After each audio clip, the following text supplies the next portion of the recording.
Polemik pembinaan yang kurang maksimal bagi pengurus Persatuan Atletik Seluruh Indonesia atau PASI di setiap daerah terjadi akibat kurangnya dana pembinaan, serta sarana prasarana tempat berlatih yang tidak memadai.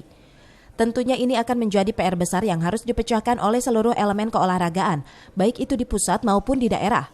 Memantau langsung Kejurnas yang sekaligus ajang kualifikasi PON di lintasan Pakansari Cibinong, Sekjen PASI Tigor Tanjung bersama Ketua KONI Pusat Marciano Norman banyak mendengar kabar jika pembinaan di daerah-daerah masih terhambat.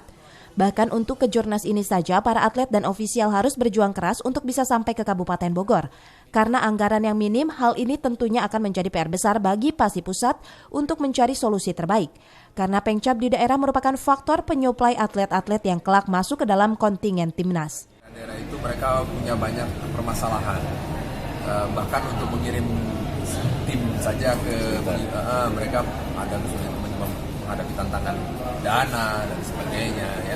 Sarana juga di daerah belum begitu baik, SDM dan sebagainya. Jadi ini kita hargai dengan luar biasa bahwa daerah-daerah berpartisipasi dalam Kejurnas ini kan jumlah pesertanya 1.000 ya, lebih dari 1.000. Dari Pakansari Kabupaten Bogor, Cevi Alfi Adrian melaporkan.